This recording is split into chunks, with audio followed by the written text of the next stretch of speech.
Distinguished participants, hello. In our panel 34, we will talking about where is the blockchain taking the finance ecosystem. We'll have a series of talks, and we have five very valuable speakers. And without further ado, and I'd like to introduce our participants. I have Çağla Gülşen Kardeş. She is a member of faculty at Istanbul University and founder of Turkish consultancy, and she is a board member of Yeniden Biz as well. And also Faruk Selman Lekesiz. She is the application development head of Istanbul Settlement and Custody Bank. And also Mr. Oğuz Doğan. He's the leader of EY Central Eastern and Southeastern Europe and Central Asia region digital technology leader. And Kaan Bey is the Deloitte blockchain services leader of Turkey. And we have a remote panelist as well, Ismail Öztürk. He's joining us from England, and he is a member of faculty at Manchester University and the director of Chinese banking programs. We have five very valuable speakers. I'm impatient to hear what they have to say. Without further ado, I'd like to turn to Ismail Bey and central banks. So we're talking about digital monies of central bank. Do you think this has become an obligation and for central banks? And do you think this is related to the decentralized finance program? And can you please explain this in a way and an ordinary citizen like me can understand as well? Thank you very much in advance. Thank you. Thank you for your invitation and also for your moderation. And I'd like to add some history because after I completed my education, in 1985 I started working in the banking industry, and so the Turkish Capital and also Markets Association held an international conference in those days on bonds and also stock exchange at a time when there weren't government bonds in Turkey or when there weren't private bonds. We have come to the present day. From those days, we're talking about digital finance, and so the association is playing a pioneering role once again. However, we need to learn lessons from history as well, because the central banks of the world are are now implementing some digital money projects, and the Central Bank of Turkey back then established the interbank money market, and we were learning in those days. Of course, it made contributions to the financial systems. And so in the fact that central banks are getting involved in digital money for two reasons in my view. And first of all, these crypto monies are becoming more and more widespread. At the beginning, the central banks didn't believe this would crypto monies would succeed. However, the opposite occurred, and also after the COVID, the increase of digital payments have also. So COVID was something unexpected.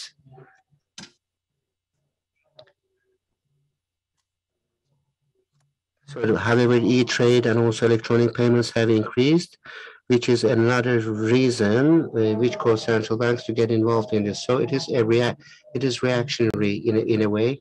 And then, so they're not getting they didn't start with by establishing a payment system because they thought this was needed. They are coming from behind. And coming from behind also has certain disadvantages as well. So are you ready from a technological point of view?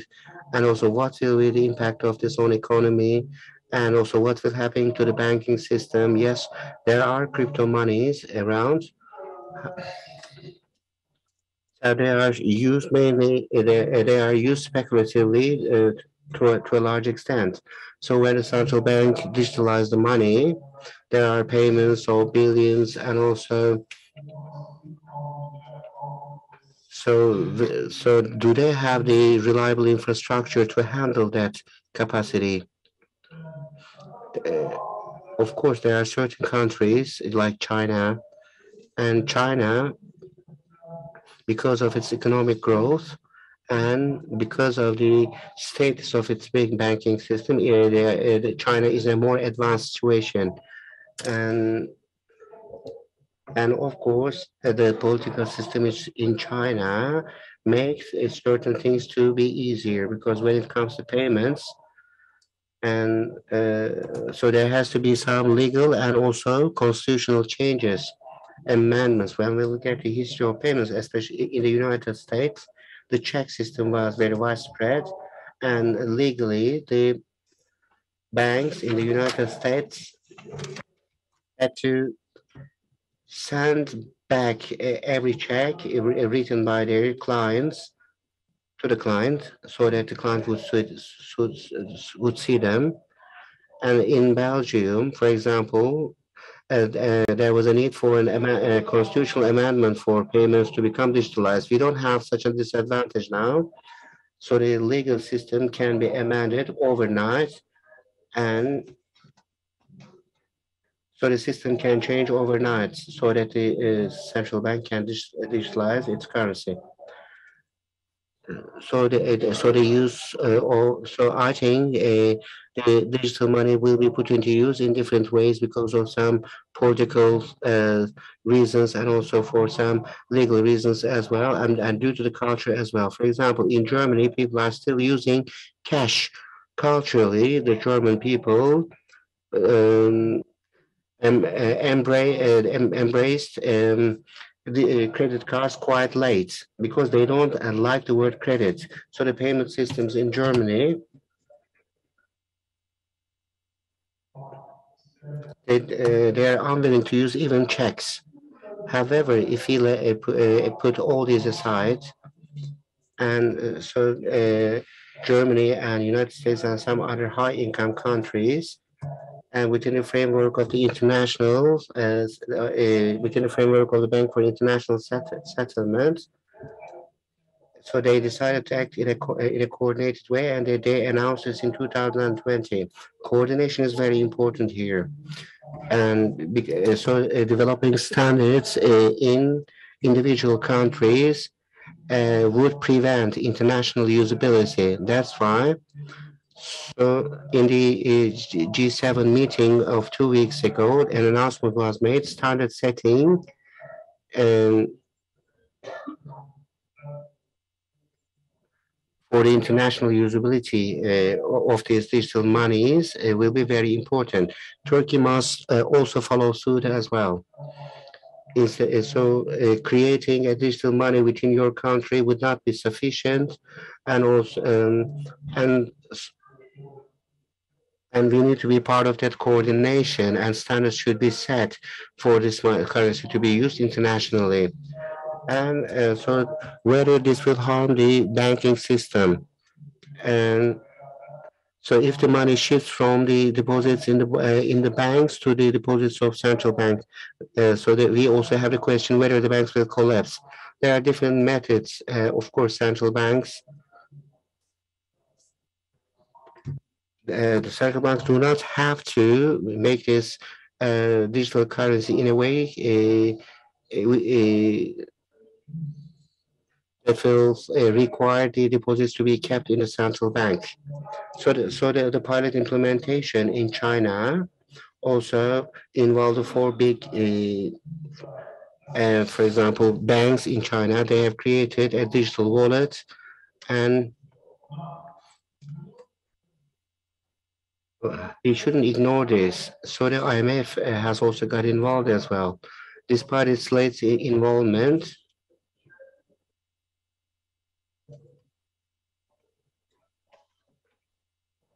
with the use of this central bank digital currency money, So in order to see whether there will be any fragility in the in the international financial systems.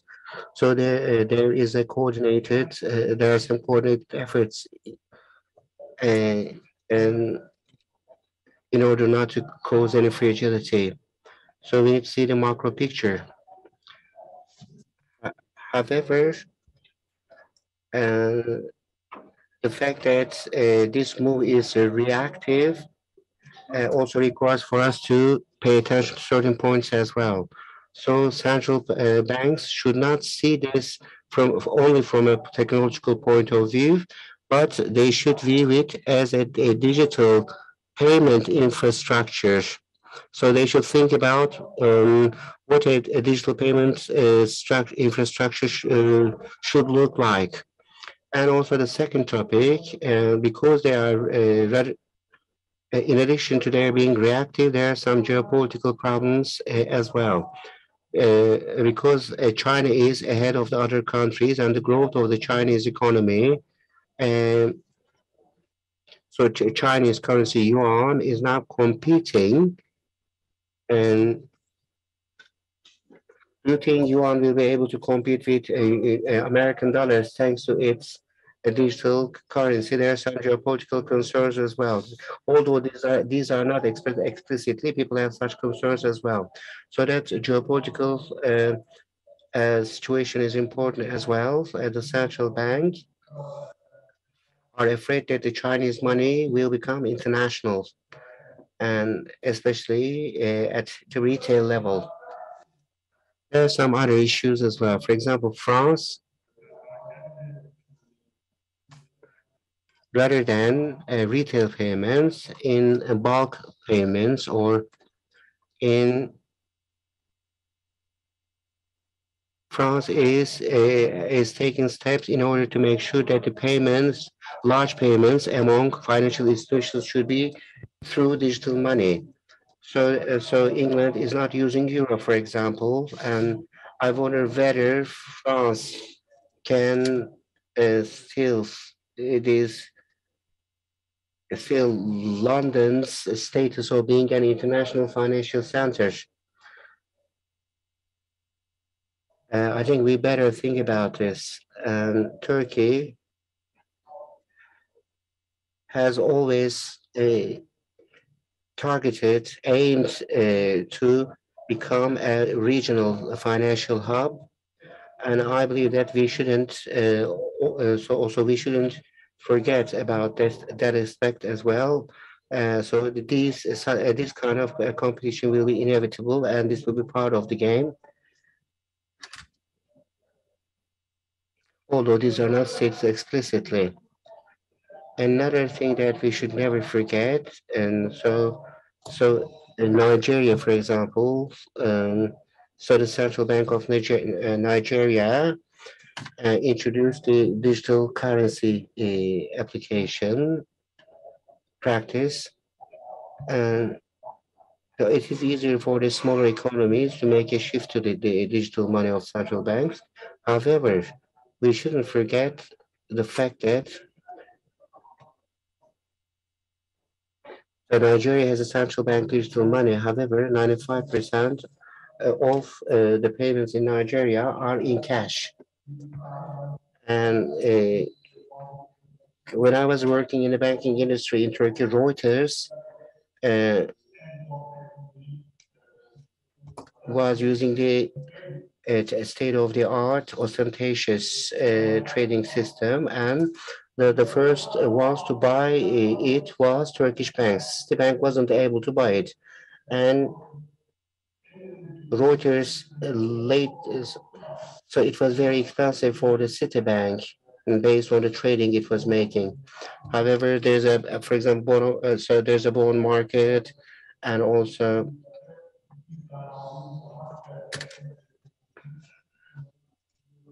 so buying two or three was enough for you to be able to use the latest technology. So the size of economy will be a factor as well.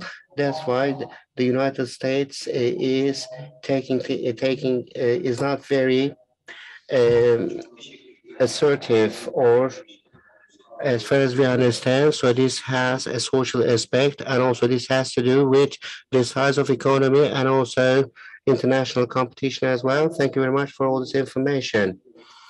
And I'd like to give the floor to our second speaker, Çağla Hanım. Hi, Çağla Hanım. So the blockchain technology. So let's talk about the sustainability and financial inclusion or inclusivity of blockchain. We'll be more than glad if you can enlighten us about this topic. Thank you very much. So the blockchain technology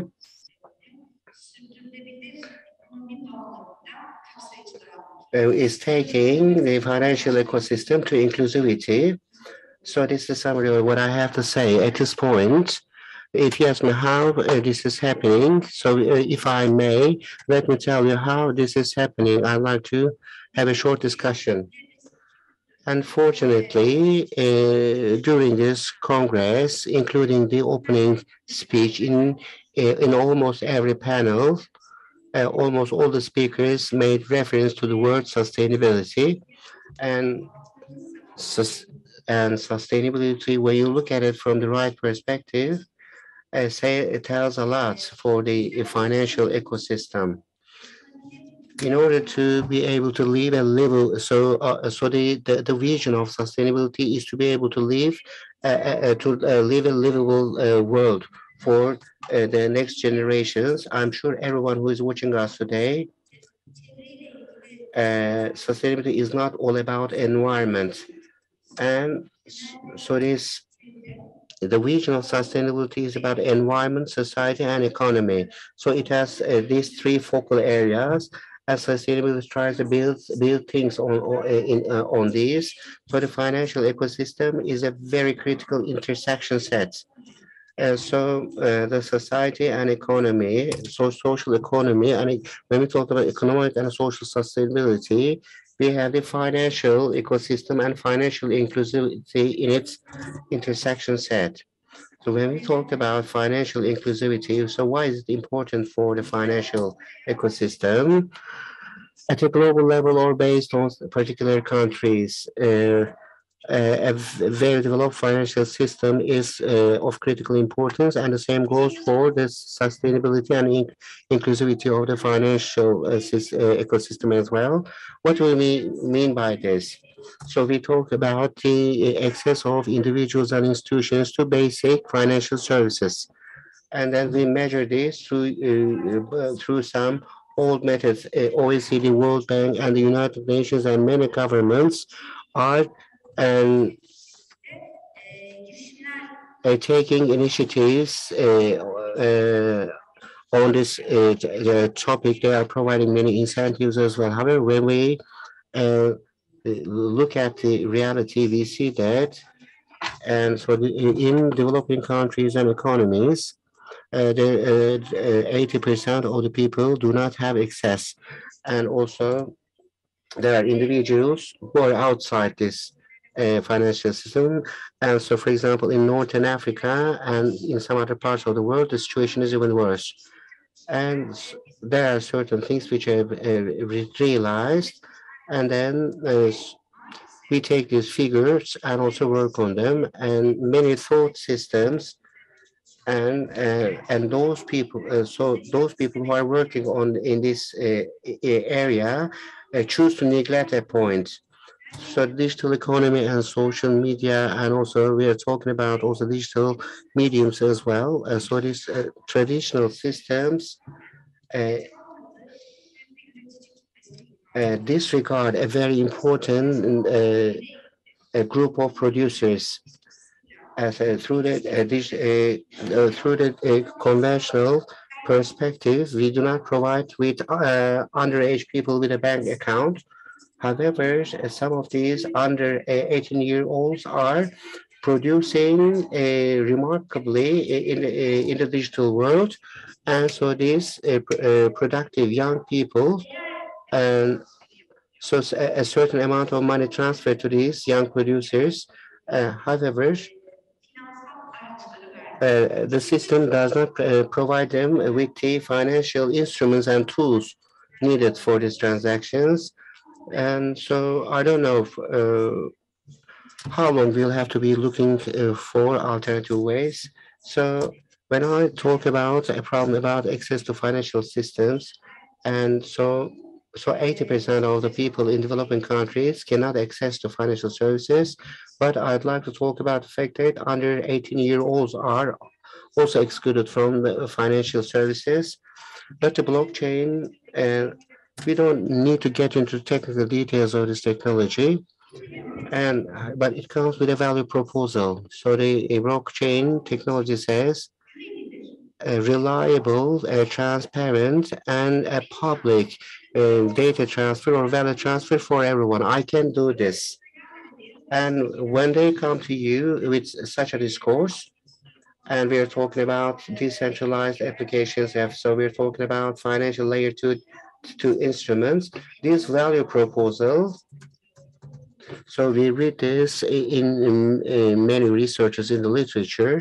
This technology will have negative or positive impact on the financial system, and I think this impact should not be evaluated only from the perspective of banks, but the impact is much deeper.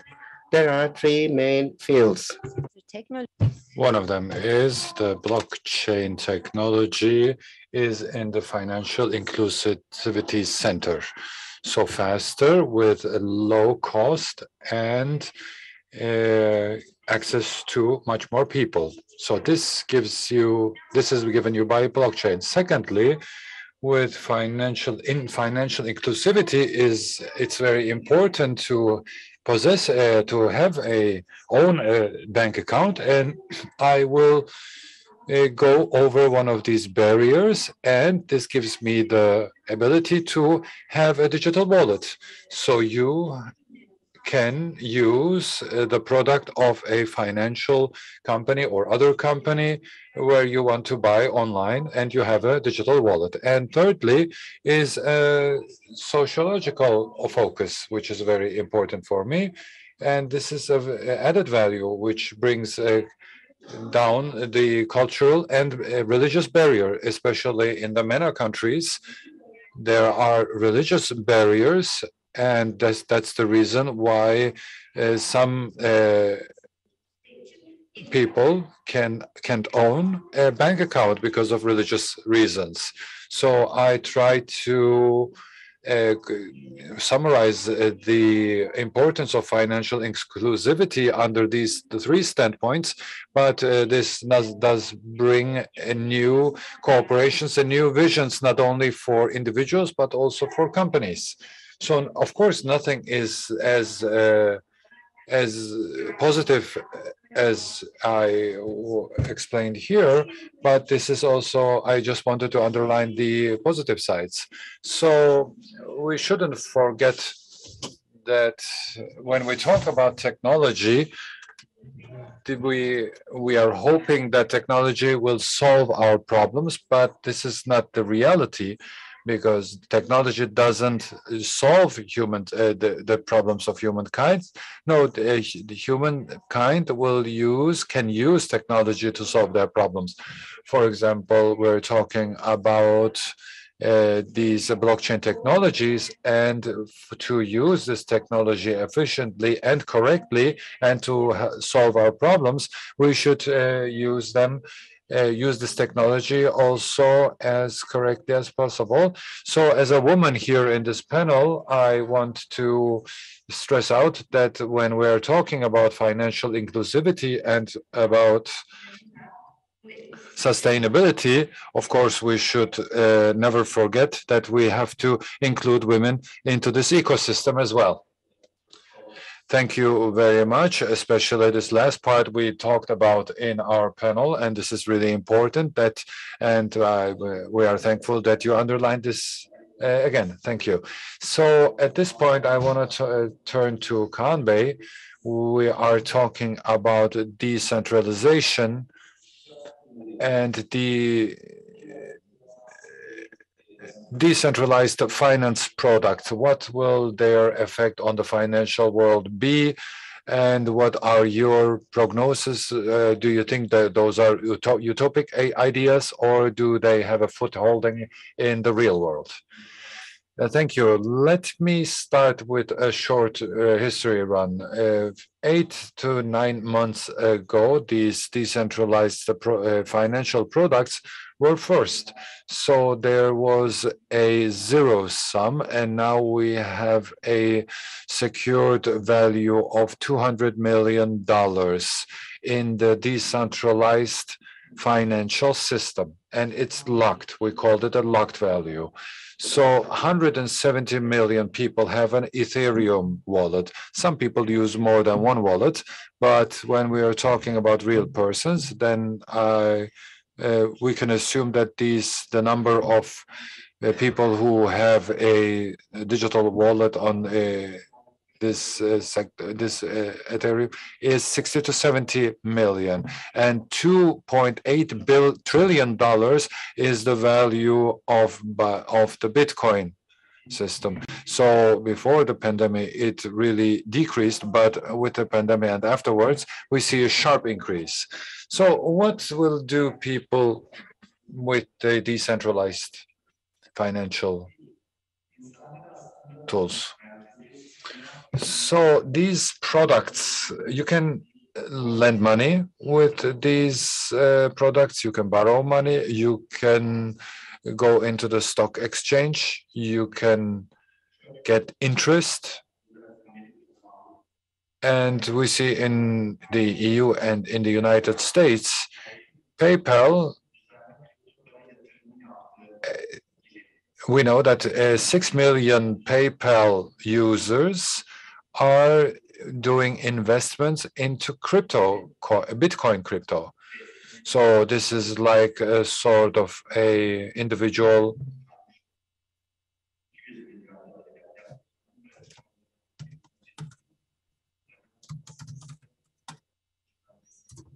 It's like an individual retirement or a pension scheme. And this has an effect on these people and people who are keeping their money in the bank and their investments in the banks. For example, in Switzerland or in Estonia, we have cases where some wallets give high interest rates to dollar and euros, and they use decentralized financial tools and are able to access a lot of people. And how can they make money with this products? They take off the intermediary services. So with this decentralized blockchain, there is a exchange system, and people are able to put their money in, and they can receive commissions from the use of this money. And there are no intermediary services like banks or financial institutions. This money, which would normally go to these intermediaries, go directly to the end user. So I have also tech-savvy friends around me, and I know that the numbers here who are using this system, who are not trusting the Turkish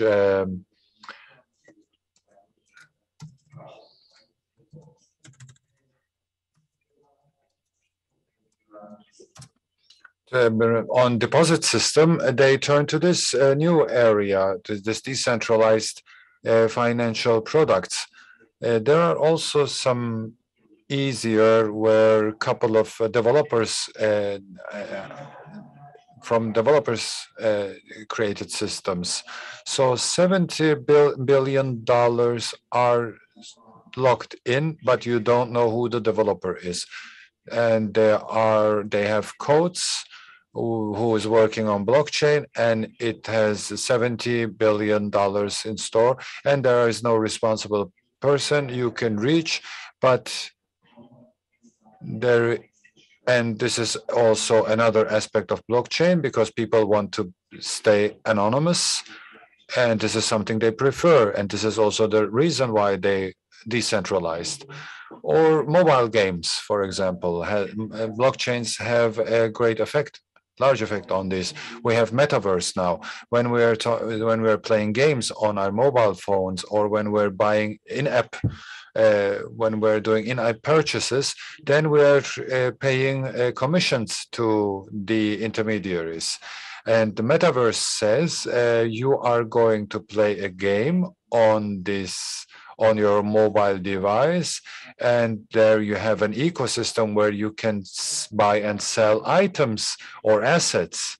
And there are some games who have a player number of 15 to 20 million. So, and this is an ecosystem which is very interesting for the people from which Çağla Hanım spoke, just under 18 years. So there are millions of dollars here to make, and these young people go into these systems, play games, and they sell these assets and also their non-fungible tokens, and they are gaining a lot of money through this channel. And Facebook said also that it wants to be part of this metaverse. So this is a perspective. And this blockchain will have also an effect on the banks, and already has, and on the individual payment side, it will have an effect on credit cards. In Turkey, there are different card systems, and you can make immediate payment with cryptocurrencies. And these type of cards are being used by tens of millions of people. And 5 years ago, the number was 0. And now without a KYC, so without giving my personal information to a bank, I can receive a card and play games with this card or buy food with this card. And imagine an ecosystem where you can do this.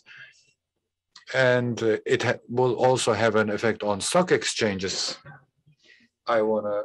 You can tokenize your stock, and you can use this. For example, I don't buy Tesla shares, but I can buy Tesla tokens and don't need to pay any commissions to intermediary institutes. So people can log into the system and become a member in 2 minutes, and log in and get into the system where they can buy and sell tokens. So we talked about mobile games, and Apple and Google are, for example, application developers, phone operators, banks, stock exchanges, and third parties will be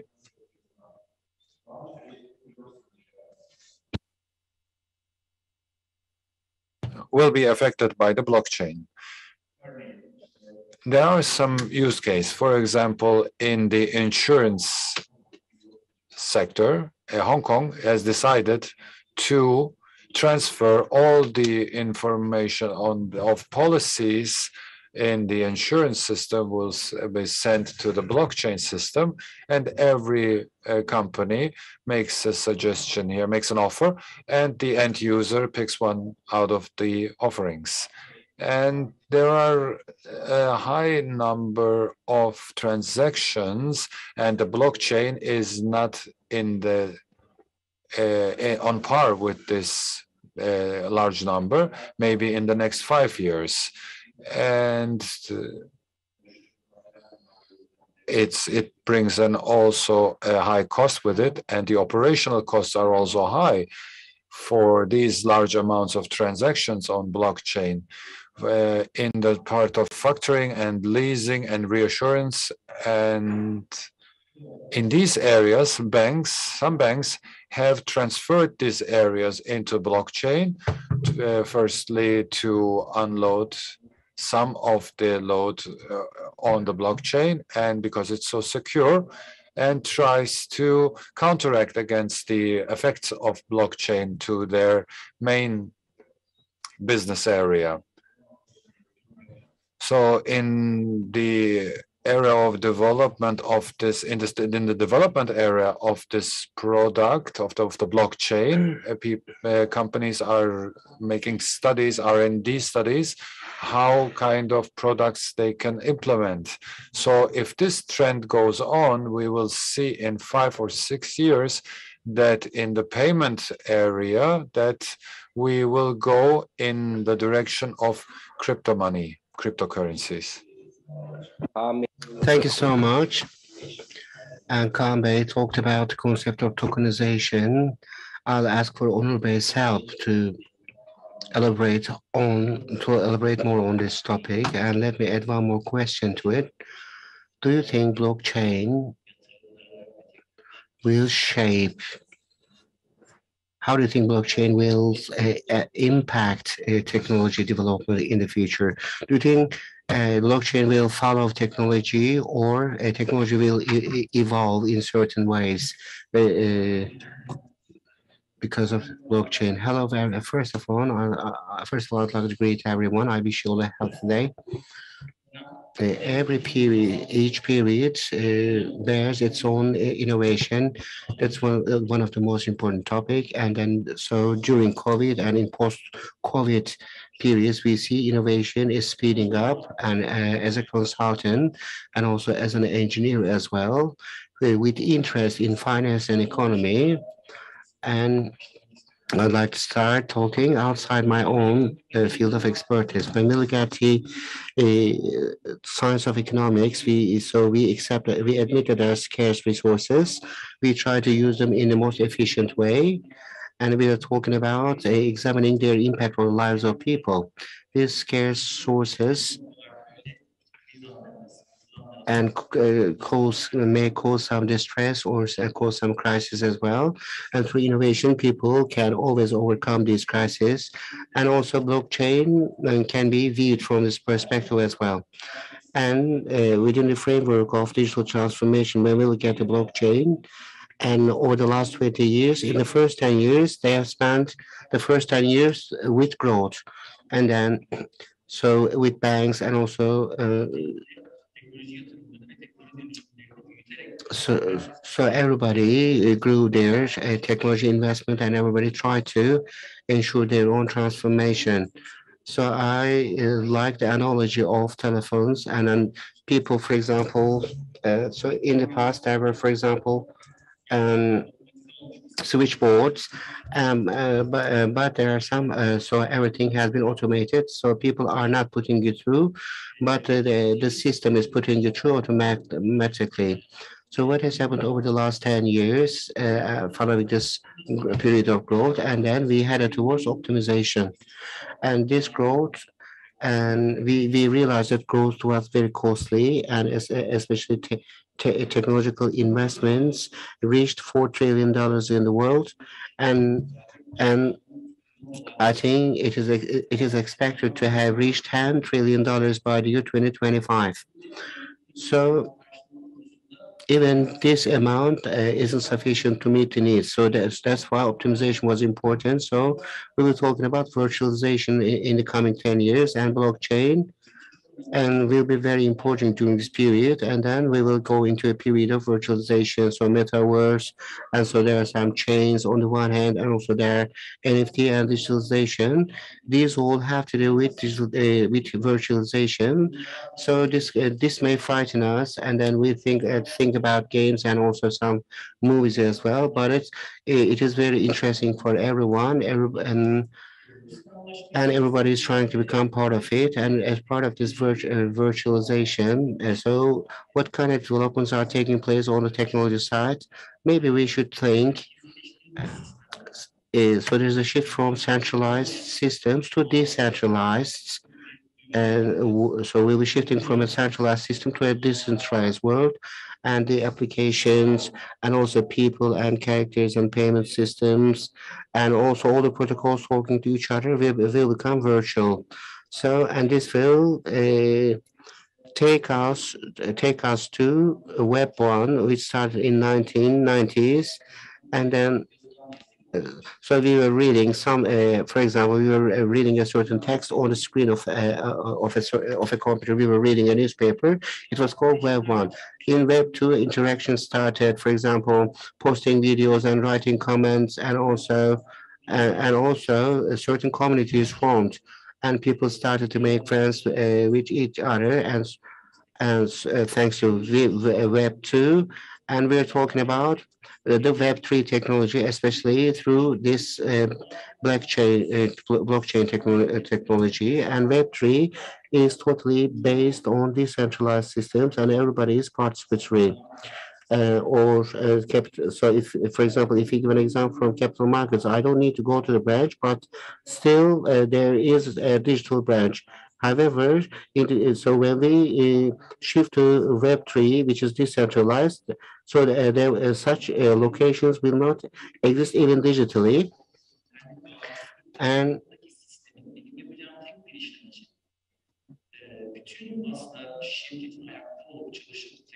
so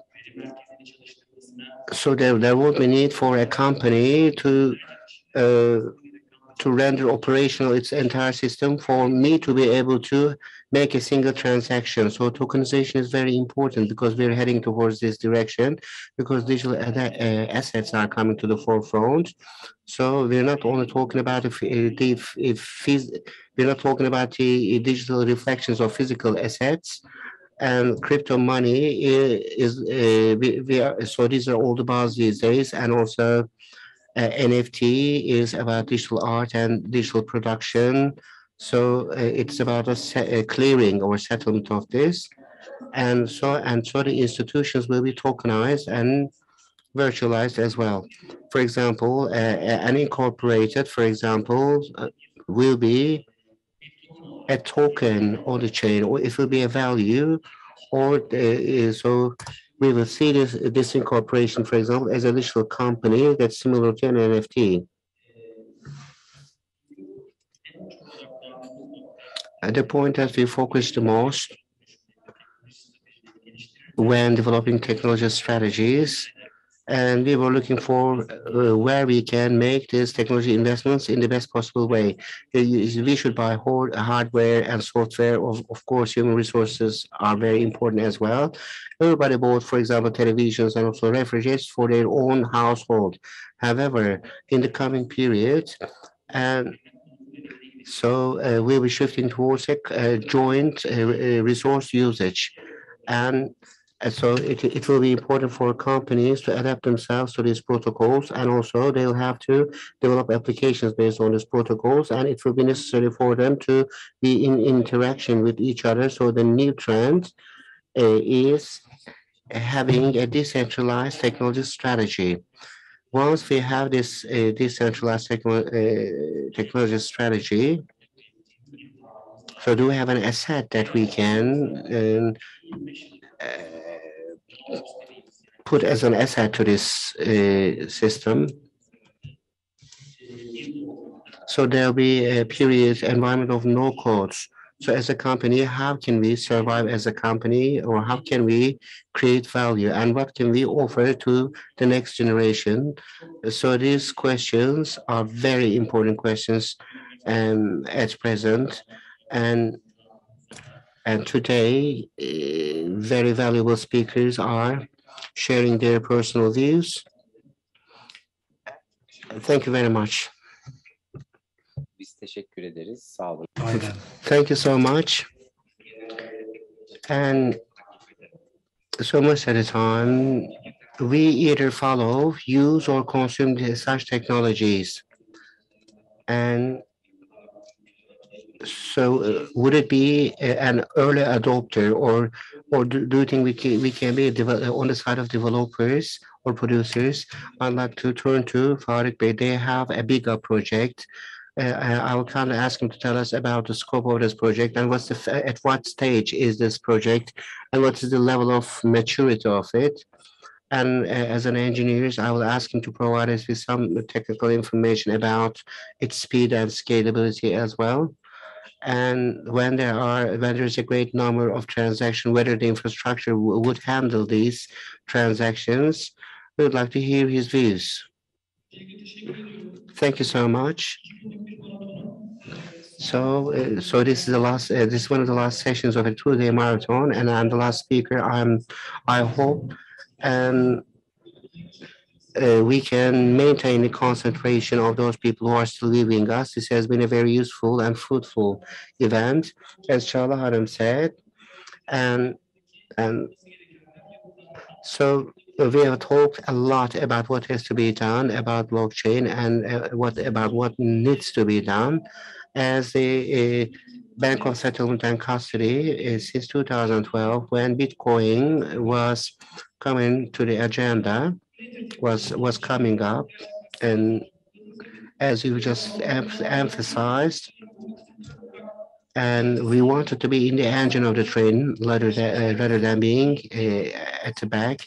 And we were trying to understand whether this was a threat or an opportunity, and we combined these two different perspectives, and then we saw an opportunity in this field, and we decided to focus on all this, and then we formed a working group, and then so within time this working group has with the participation of many stakeholders from TÜBİTAK and also Borsa Istanbul, and we have also worked with fintechs as well. In 2017, we wanted to launch our own story because we had reached a certain point in our research, and then rather than so I'll try to tell you our story. As you also stated in your introduction, in 2000, so we had our in 2012, we started a working group with our own engineers and also with some experts from some other stakeholders as well. And we initiated our R&D activities, but our main motivation was to be on the engine of the train, and then so we thought that an evolution was taking place, not a revolution. We believe that central structures would still exist in the new financial world. And we wanted to develop a project as to where this Bank of Settlement and Custody will be standing. So BIGA is an abbreviation for 1 gram of gold. So we continue with our phase 2 activities. And when we first started this activity, as an output of the know-how of the period 2012 and 2017, we focused on three points. I was so pleased to see today that, and so we were able to listen to a summary of the perspectives in the world, and then it has been confirmed once again that we started in the right way. So reliability was very important, and also on the side of reliability,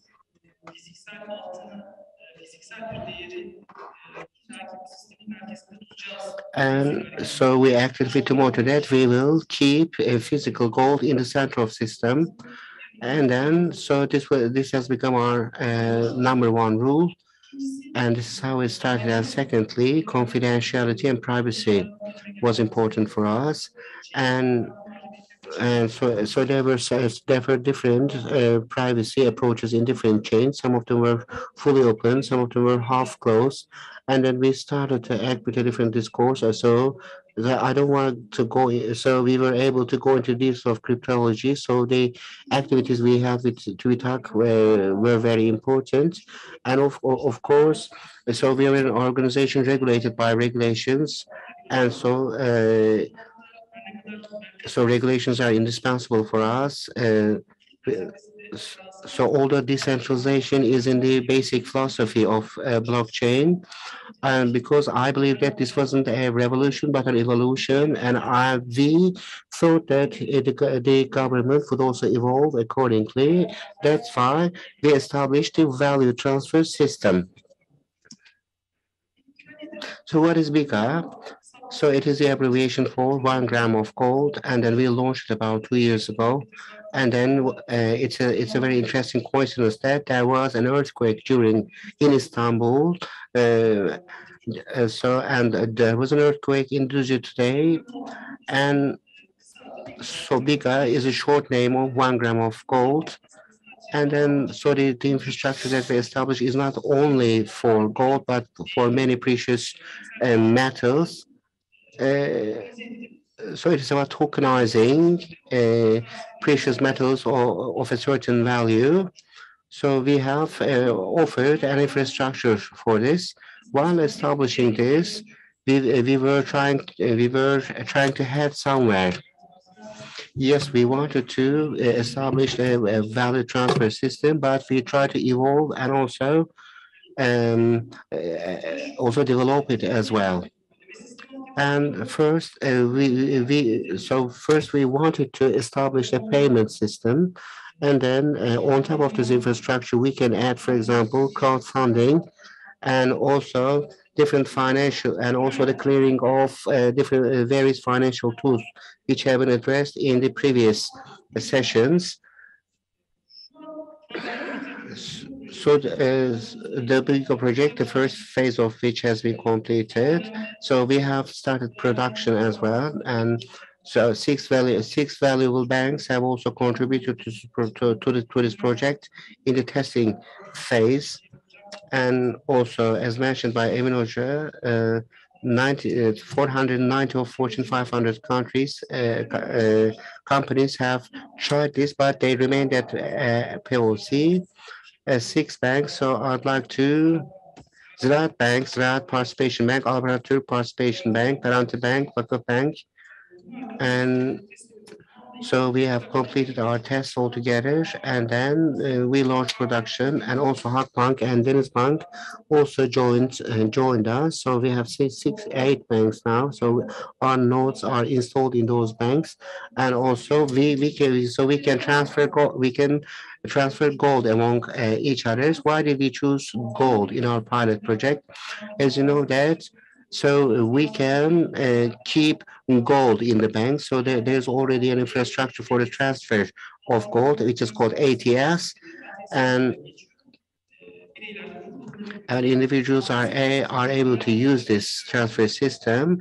So this ATS system is operated by the Istanbul Bank of Settlement and Custody. So we had a strength, and also we commissioned this in 2018, and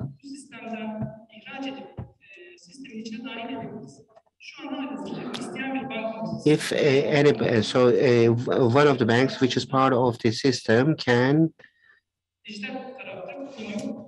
add their money to the system and can use it on a physical site. And naturally, as mentioned by Charla Hanım a moment ago, says continuity and sustainability and providing services 24/7, and also all the other practical benefits brought about by a blockchain have already been experienced by us. And of course, we have faced some problems in this production phase. That's why we have started phase two, and we have reached a very good level in this phase two. So our well space was two to the power of 32. Now we have increased it to the power of 64, and similarly. So we had a data size of 22 kilobytes. We're using lots of proofs. So our size has reached 22 kilobyte, and we have reduced it to 5.5 kilobyte. And so we have reached our targets in phase two as well. Now we're preparing for phase three, and we will initiate tests as soon as possible. And we would like to try. We would like to experience this new phase for us, and with the universities and also our engineers. We'd like this a proof of the fact that such things can be succeeded in Turkey, and so there's no mining in Biga, and so it doesn't have its own value because it matches the value of physical gold, and even if it's traded in any exchange, then it will take its value from gold. So it's a commodity, it's a prototype product for the moment, but it's in production. It can be used in real life as well. and then you can ask me why we cannot buy it. So we're just a platform provider for the moment, and I hope that our banks will will start using this in their business models, but they can use the system for transfers among themselves, and through certain modelings to be made by the banks, this will also be presented to the use of the final user as well. So where do we go from here? We want to distribute bigger and for a broader audience, and we are open to new ideas, and we are also in talks with some parties. And on the other side, there is a specific Ethereum structure for us. We tried Hyperledger before, and in the panel 1 hour ago, Emin Hoja talked about Avalanche, and there's also Concord, for example. These are new technologies we want to try out. So we are doing our R&D in-house, but we are also trying to diversify the products we might use and bring to our customers. This would be a short presentation. If there would be eventual questions, we can answer that. Thank you very much. So we had also some information about the production and development. So we have 3 minutes left, and it was really very informative. So we have a couple of questions here. Alper Cönüt asks this question to Onur Bey, but also other participants can answer this question. Do you think the negative effects of the decentralized financial products on the workforce, and what will the central governments do against this? Thank you. There are two pictures taken in New York City. On the one hand, you have the handsome cabs with the horses and lots of cars, and on the other side you have a large number of horse carriages, and you have just a little bit of number of cars. So there was a huge difference, the huge transformation. So when we look at the past, we see also that we are also preparing ourselves on the human perspective and also in the social perspective. And when we changed, for example, from landlines to cell phones, and there was a huge transformation, and it opened a new market. So this led us to a multiplying effect. And this is how I look at new technologies when we're talking about automatization, autopilot, or the blockchain, or also AI. These are multiplicators. And this will bring a value chain and new values with it. And there is a lot of place and money here for everybody. And there is this Solidity, it's a programming language, and on 200,000 people know this coding language, but we need not millions in future. So this means the workforce, people will not be jobless, but there are also always new jobs, and these new technologies bring new jobs with them. So that's why I think that also our institutions should look into these protocols and should be important actors, players here in this. So I think we are not expecting a reaction, quite the opposite. We're expecting some support or some input. Maybe another question is new financial products developed with blockchain. What kind of strategy should be used for the final consumer? You talked about Solidity. There is this smart contract. You have to know the coding language for this. Secondly, on which platform I want to produce this product? Is it BSG or Matis or Ethereum, for example? And the third question is, what is this product? What's the difference of this product? Because there are traditional products like loan and lending, and also some innovative products. So one should do a evaluation on what gap or what opening this product will close.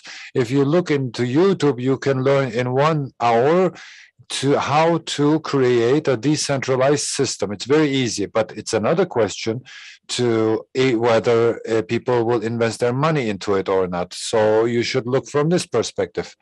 Thank you very much. This was a very interesting and eye-opening discussion here.